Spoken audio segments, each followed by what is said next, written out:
What up, though? Back with the Woodward Pistons Draft Show. Of course, I am Steve, your host for this lovely day where we're going to talk about the 2023 Detroit Pistons Summer League roster. I'm going to break down every player, introduce you to them.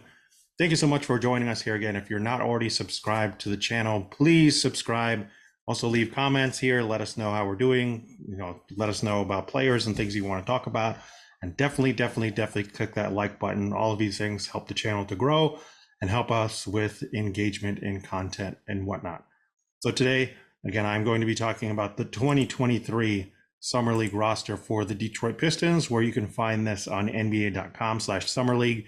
They will give you all of the Summer League rosters there. Starting with the returning guys who were on the team last year or returning draft picks. Jalen Durham is on this roster. We got Isaiah Livers coming back. James Wiseman will also be on the Summer League roster. And of course, Jaden Ivey will also be here. Those are all our returners. Next, we have the guys that were on the G League team on the Motor City Cruise last year, starting with Jared Roden. Stanley Moody is also here, as well as Buddy Boeheim and Kiefer Sykes. All of these guys saw time with the Motor City Cruise. Another guy that saw time in the G League last year is Xavier Simpson. Go Blue, my guy Xavier. Started with the Oklahoma City Blue, played a little bit of time there with the Oklahoma City Thunder, then went over to the Lakeland Magic, and last season also spent time in Puerto Rico. Next, we have our international men of mystery, starting with Malcolm Caslon, a 6'6" wing, played with Mega last year with Nikola Durasich. And then we also have Amar Sala, who was a 2021 NBA draft prospect, has spent time overseas in Lithuania, over in the ACB in the Spanish League with Real Betis, and now comes here to the Detroit Pistons Summer League. After that, we have our draft picks for this year, starting with the number 5 overall pick, Asar Thompson. Then we also have Marcus Sasser, the number 25 overall guard out of Houston. And then we have, to end and round out the roster, the undrafted free agents for this 2023 Summer League roster for the Detroit Pistons, starting with Tosin Iwoma, who is a highly regarded big man wing. Position is a question mark, but definitely an intriguing skill set, 6'7", 209, coming out of Princeton. Then we have Jack Munji, who comes out of Xavier, 6'11", 245 center, offensively inclined. And then we have, to round out at the bottom, Walter Ellis, 6'5" guard out of Grand Canyon. And then Xavier Brewer, 6'9", forward out of Alabama A&M. So I'll break down more of the unknown guys, since you probably don't know who they are and they need more of an introduction. But I just want to start with saying I would be surprised if Jaden Ivey sees more than 15 minutes of total Summer League time. I'm recording this on July 6th at 9:02 a.m. Pacific time. We've already seen Keegan Murray blow up for 41 points. I would expect Ivey to do similar, because in Summer League, you don't really play defense. It's not really a thing that's there. If you already have NBA skill set, you stand out like that. And to me, Summer League is more to answer questions of where guys in terms of their development. And for Ivey, we already know where he is in terms of his development. We know he can operate in screens. We know he can change directions. We know he's getting better as a catch and shoot three-pointer. Maybe you want to see how he translates into driving and finishing at the rim, since he did struggle doing that. But really it's that, and it's also defense. I don't really think there's going to be anything Ivey needs to prove in the Summer League. And everything that is questionable about his development is being alongside Cade. What we need to see from Ivey is how he works with Cade, and you can't do that in Summer League. So don't expect Ivey to play many minutes, because it doesn't make sense. We already know what he is, and everything development-wise revolves around how does he fit and what does he do when he and Cade share the court together. Next, we have Jalen Durham, who I think will play a game or two, because Duren really does have like feel and defensive IQ stuff that he has to really, develop and get better at. And you do have to see that in Summer League to be like, okay, is he still on the level with everybody that's here? Did he take a step forward? Did he take a step back? So you get an idea of how much that has developed over the last couple months since the season has ended. You definitely need to see that. And a screener, oh my gosh, that's one of the things that I will not hear anything else. This team still doesn't have anybody that sets consistently good screens. Jalen Durham has to show here that he can be a fantastic screener. He has that body type to be a Steven Adams like eliminator as a screener, but we haven't seen it yet. So those are our two things that you definitely need to see from Jalen Durham. I honestly do not care if he added post game or anything else. I think if he can just screen, be a good role man, and again work on those defensive instincts, those are the two things he needs to get better at right away. And probably like a game or two for Mr. Jalen Durham. I think Isaiah Livers too. We kind of already know what he is, right? 3-point shooter. He showed he can do a lot better as a power forward defender. In the second unit, I think like a game or two there. The one returner that I do think is going to need all of Summer League is James Wiseman, which to me is a little bit worrisome because James Wiseman, this will be his fourth year in the NBA. I cannot think of the last player going into their fourth year who was playing in the Summer League. And yes, I understand all the arguments out there of, James Wiseman's played less than Jalen Durham. I've heard those arguments. I understand. But anybody making that also need to understand that is a double-edged sword. Because yes, while that means he hasn't had enough time to develop, that also means that he is behind everybody. And we all know in the NBA, sometimes when you get that far behind, you just don't have time to catch up. And James Wiseman at the end of this year is up for a new contract. So he really has to step up and show something. And year 4, going in Summer League, if he shows up and still looks lost, if he shows up and doesn't separate himself there, then it's going to be a big negative, and it's going to be really hard to continue to push for Wiseman to get more minutes when he's not showing that he can separate himself from rookies, undrafted, unproven guys in the Summer League when this is going to be your 4th year in the NBA. So huge Summer League for James Wiseman, in my opinion. Now, the guys who I think this team was built for and built to let go are the guys that are returning from the G League. Probably less so for Keifer Sykes, since Sykes is 29 years old, so he's a little bit older. But Buddy Boeheim's 23, Jared Rhoden is 23, and Stanley Moody is 24. All of these guys profile as 6'6", around 200 or more. Moody and Jared Rhoden are both 6'6", 210. Both of them have shown they can play fantastic, consistent defense when they've been given major roles. So I think those two in particular are given the time here to be like, okay, we want to see if you really can be a 3-and-D wing that we can bring into the big team. Rhoden's already got the 2-way contract. Moody might still get it. And then same with Buddy Boeheim. To be perfectly honest, I do not think Buddy Boeheim will make it in the NBA because of the physicality and his lack of athleticism. But this team is built to be like, okay, buddy, go out there and be a volume 3-point shooter, because that's where his money is supposed to be made. If he does not step up and show to be a good volume 3-point shooter, then we really don't know what's going on. So Buddy Boeheim's the smallest of these guys, 6'6", 205. But this Summer League is built to let him be more of like the Luke Kennard. And then Rhoden and Moody at 6'6", 210, they can show like, hey, can you be like Dorian Finney-Smith? Can you be like a Royce O'Neal? Can you be these 6'6", 210 guys that can play both forward spots, that can be physical enough for power forward, but athletic enough and knock down enough threes to be able to man the small forward as well, even just in that second unit. After that, the other guy who I think this team is built for is the other player that the Detroit Pistons have already given a 2-way contract to, and that is Malcolm Caslon, who is 6'6", 186. To give you a little bit more background on Mr. Caslon, again, he played at Mega, which is over in the Adriatic League this past season. He played 25 games there. In those 25 games, he scored 11.3 points per game, pulled in 3.4 rebounds, dished out 2.6 assists, had 1.7 steals, and then 0.2 blocks. Shooting splits for Caslon were 58.3% from 2-point range, 33.7% from 3-point range, and then 80% from that free throw line. And if you're like 33%, this guy's supposed to be a shooter. Well, he was the leading 3-point shooter for Mega at 104 3-point attempts. The next closest guy, Ahmad Rory, shot only 84 threes. And then after that, Durasich shot 81 for 22.2%. If you don't know, the European basketball pace is a lot slower than the NBA. They're not just jacking up shots, and it's a lot more post play. It's a lot more of centers being able to bang down low and take up a little bit more time of possession. So 104 threes, being the leading 3-point shooter, being the leading floor spacer for that team, shows that yes, he can do these things. Also, the selling point on Caslon when he was coming out in the NBA draft about 2 or 3 seasons ago athlete. He is a very good athlete. I know 6'6", 186 pounds does not seem like it's that big, but he definitely plays bigger than his size would indicate. He's been able to handle the physicality of a professional league over in Europe that have produced such guys as Nikola Jokic. Jovic came out of there.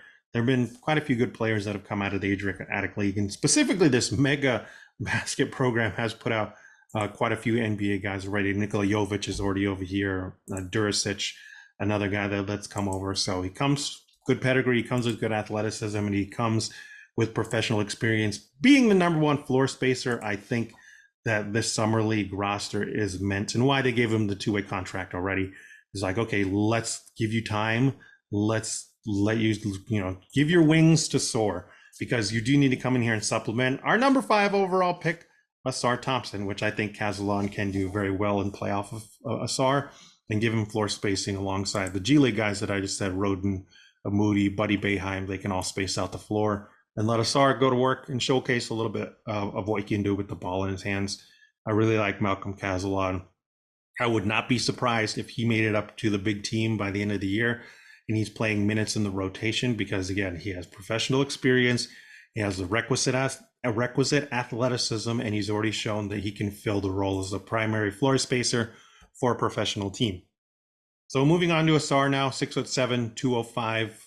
I really think they are going to let Asar go to see what he can do with the ball in his hands a lot.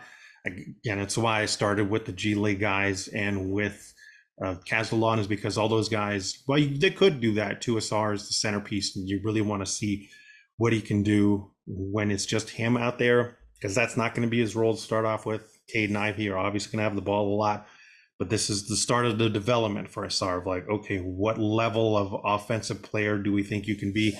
How much usage do we really want? And of course, everybody's going to say, where's that 3-point shot at? I don't know if he's just going to, Asar, that is just going to jack up threes left and right, because the other guys I just mentioned, Roden, Buddy, Moody, Caslon, they can be the ones to jack up threes and let Asar go, but definitely should be getting some on the ball reps, pulling up from 3 for Asar Thompson. And another guy that can definitely space the floor out for Mr. Asar Thompson is the other draft pick here, Marcus Sasser, 6'1", 190. And of course, we know he can shoot. We know he's a good volume 3-point shooter. I think the main thing for Marcus Sasser will be working on the point guard skills. Really, he only had one season, and that was this last season with his senior season, where he had 100 or more assists. And it's the one where he really started to step up and show he can play more of the point position. And it's not to say that he can't do it, but Houston relied on him so much as a scorer the last 2 or 3 seasons that they took that job and gave it to somebody else. So that will be the thing with Sasser is, okay, let's see where your point guard skills are at. See if we can play you at that position. Maybe you can run in a small ball unit where you're the point, Ivy's the shooting guard, and Cade is the small forward. Like maybe that's something down the line. If he struggles as a point guard, then he's going to be more of this like combo guard, and maybe you can't have those type of lineups for further on down the line. Then after Mr. Marcus Sasser, we move into Marcella. Marcella is a little bit of an interesting case because while he is fantastic at being athletic, at catching lobs, at blocking shots, he is 6'9", 190 pounds. That is small for a big man in the NBA. Well, it's small for a big man, no matter the professional league you find yourself in around the world. So he's going to have to show, can he hold up against other dudes that are going to be 20, 30, 40, even 50 pounds heavier than him? Is he going to be able to be disciplined to block shots down there? But as another guy that is very athletic, like that was the main thing on Amar Sala. So shout out Chaz if you're watching, Chaz from Detroit Bad Boys message board. He was really on Amar Sala when he first came on the radar about 2-3 years ago, because mega athlete. You will see him catch lobs. He and Asar will definitely rock the rims there. And if he can set good screens, watch out. He's going to put some highlight dunks, and he's definitely going to have some highlight blocks there. So look out for Amar Sala. I don't think he ends up doing anything for the Pistons. Maybe ends up being on the Motor City Cruise. But I mean, other than being super athletic and being like a rim runner, he doesn't have a jump shot, doesn't really have a post game. You're relying on him to be a screen and roll guy. think of like Brandon Wright, who was on those Mavs teams. He was like 6'9", 210, I believe. So he was smaller, but he was such a good pick and roll dude, screener, rim runner. That's why he stayed around as long as he did. So Amar Sala, keep an eye out for him. After that, again, Kiefer Sykes and Xavier Simpson, to me, they just scream like they're the adults in the room. They both know how to run a professional offense as the point guard, set up their teammates for easy shots. They both do the same thing there. They're not going to be three-point shooters. That's not their game. They're mainly going to attack inside. Xavier has the nice hook shot, the running hook shot, of course. And then both of them are really good assist maestros that will give you as many open shots as your heart desires, especially for the three-point shooters, especially for Asar to get him open catch and shoot looks, help up set up Sasser, and then feed Sala on those lobs. There you go. That's the reason why these guys are here and what you expect them to do. So here, what I am here mainly for is to talk about these undrafted free agents, starting with Tosin Iwoma. Tosin Iwoma is coming out of Princeton.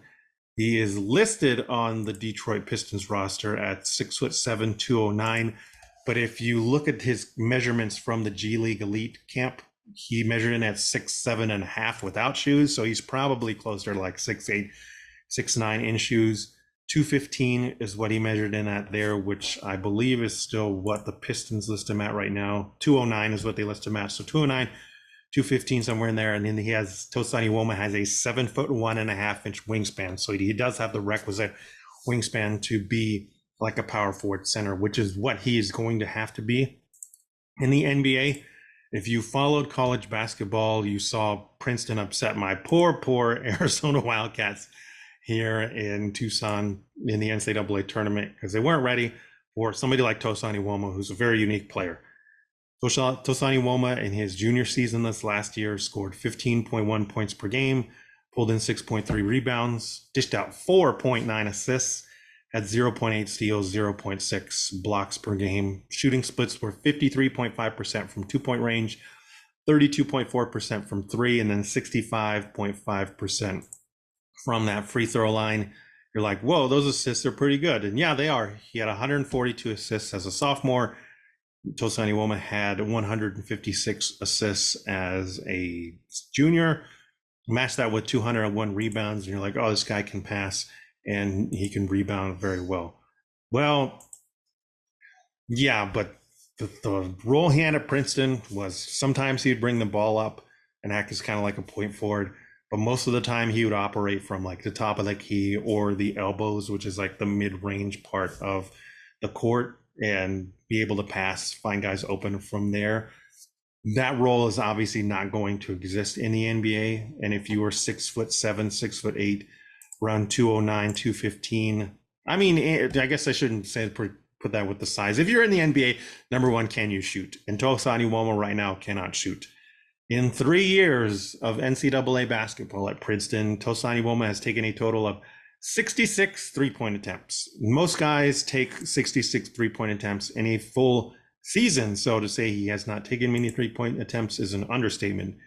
And in all 3 years on those 66 three-point attempts, Tosin Iwoma has shot 25.8%. I know there are people out there that say, hey, I believe in this guy as a shooter. Look, he shot 32.4% on 34 attempts from three, which is the most he's ever taken in a season this last year in his junior year. Hey, man, good on you if you want to believe it. I am not going to sit here.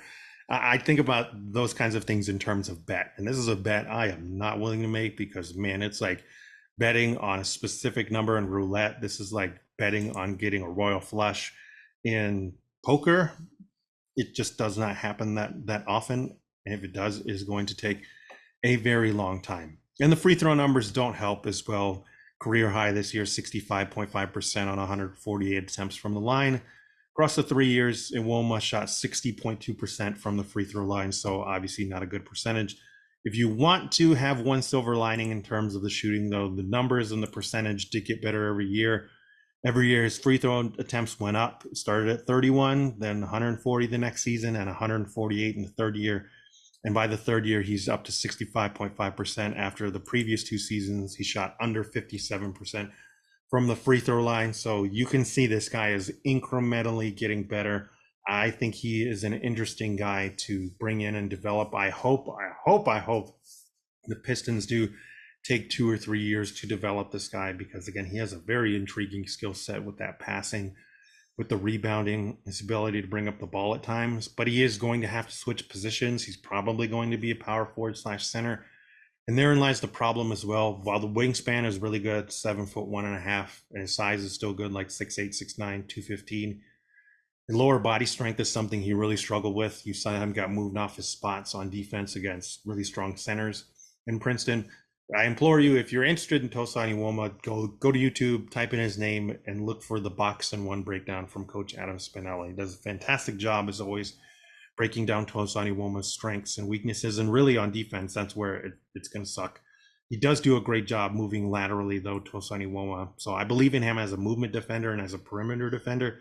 But if he's not going to shoot and he has to be like a power forward center, then definitely has to get stronger in his lower body. And in 2 or 3 seasons, he could turn out to be a very unique player that uses that passing and his ball handling ability to give you a different look in the second unit at the big man spots. Next, we have Jack Munji. Jack Munji comes out of Xavier, where he played 5 seasons. Technically he played 4 seasons. This is always messing me up now. These COVID years where guys are getting super extra years mess me up. So Munji played 4 years at Iowa, then in the 5th year transferred over to Xavier, and then had a 6th year at Xavier this last year. So I believe Munji is 24 years old now. Yes, 24 is what the roster lists him at. But the last 2 seasons at Xavier were definitely his best. Scored over 13 points per game both seasons, and in both seasons was able to shoot more threes and shot over 36% from 3 both of these last 2 seasons. And this last season culminated in his best 3-point shooting season, where Munji took 102 threes and shot 39.2%. Offensive center is what I would bet on him. He's good at crashing the offensive boards. He had 103 offensive rebounds last year. He's good in the low post. He's good with like his little turnaround shot, getting better again as that 3-point shooter, and somewhat of a mid-range shot as well. But defensively is just not there. I mean, 1.4 blocks per game in his 5th year, and then this past season 1.2. They're okay, but Munji's athletically limited. That's really where the question is going to come. It's like, okay, we can see he's athletically limited, but is that going to really hurt him on defense at center? Can he at least just stay in one spot to protect the paint? That's really going to determine whether or not Munji even sticks in like the G League.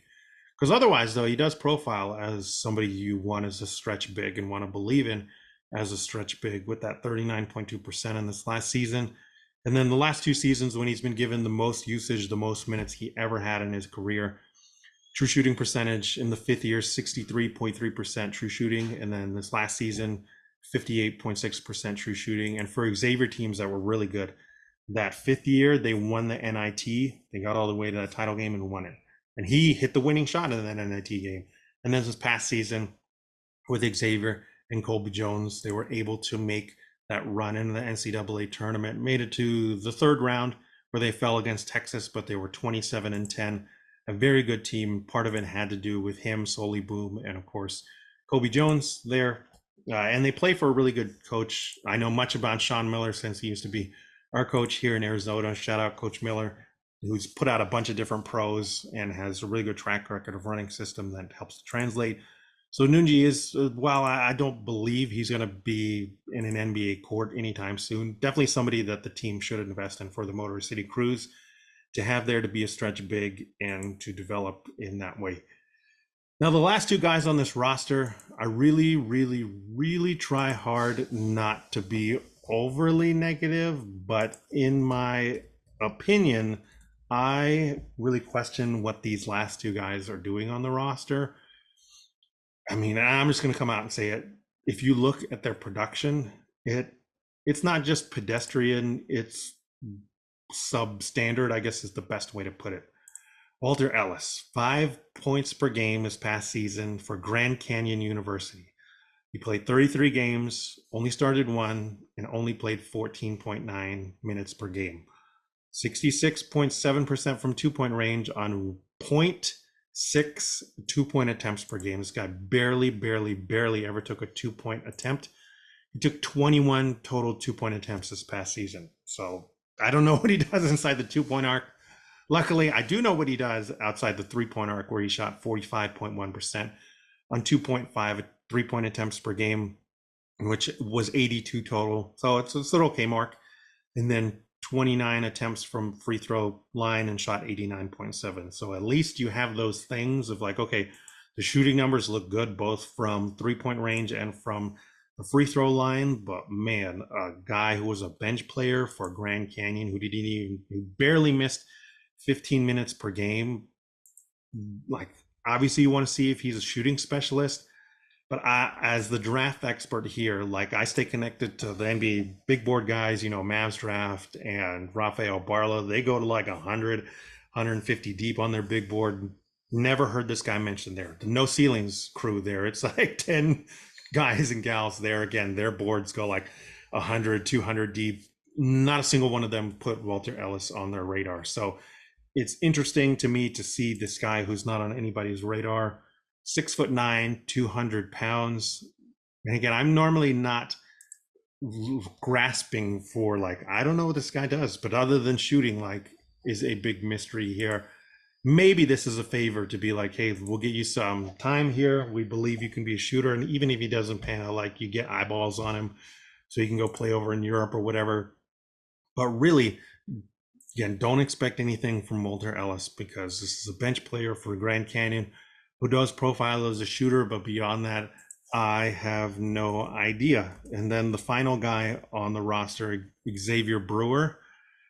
I mean, to put it in perspective, if you type this guy's name in the sports reference, which holds all the D1 programs, and he did play D1 at Alabama A&M, normally you'll type in the name and then there'll be an autofill option for the player when they're there.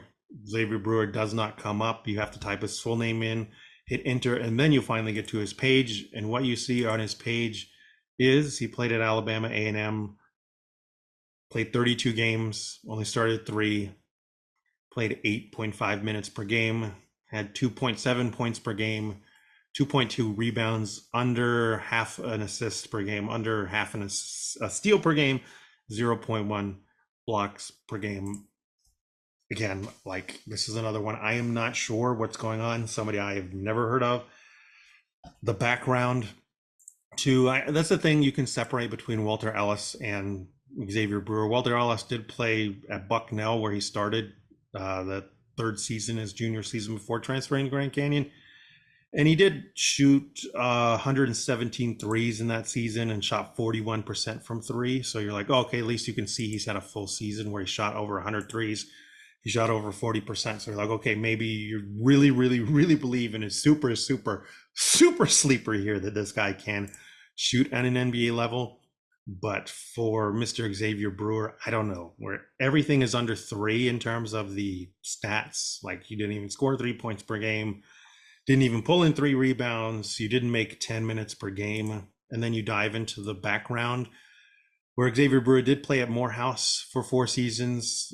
Freshman and sophomore played, and then had a redshirt junior year, and then played in that 4th year. But again, the most minutes Xavier Brewer ever played at Morehouse was 20.3 minutes per game.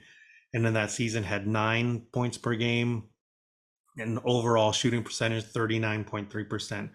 From the field, just 4.7 rebounds per game, 0.24 blocks. I really don't know what to say about Xavier Brewer other than his size is 6'9", 215 pounds. But I really, really, really do not know what he is. It's hard to find tape on a guy that didn't crack 10 minutes per game, didn't shoot a lot of shots, didn't have a lot of usage and time out on the court. I don't know. I don't know how much time and usage they'll give to Xavier Brewer, but he really is the mystery man in these last 2 guys. I just don't know why they got these last 2 players who are not on anybody's radar, and what exactly they expect out of them. So if you're looking these players up like I did when you looked at the Summer League roster and you're like, who are they? What's going? Grand Canyon, Alabama A&M? Don't be alarmed there. And if they pan out, I am happy to eat crow on this one. I am always rooting for these guys who are a long shot. But speaking as somebody who digs deep into the sleepers and looks at the long shots, like this is even further of a shot than that. Not on anybody's radar. We'll see if they give Xavier Brewer, Walter Ellis time, but that's who they are. So that's your 2023 Detroit Pistons Summer League roster. Again, don't expect Ivy to play much. He's probably going to drop a ton of points in 15 minutes and then be done. We don't really need to see him. Expect Duren to get 1 or 2 games to get an idea of where his defensive feel is at and everything. Livers probably as well, and whatever, but definitely expect Sala and Asar to be rocking the rims. Expect Sasser, Moody, Roden, Caslon, and Buddy to be chucking up threes. Those are going to be the focus of this Summer League team, and hopefully it comes out of this with Moody getting the other two-way contract and Caslon really helping, stepping up to be like, hey, we need to give this guy some shot in the regular season on the actual team. So let us know who you're most interested to see in this Summer League team. Drop a comment. Let us know if there's somebody you missed out on, what you're excited about with Summer League, anything going on with the team, and we will catch you next time. Thanks a lot.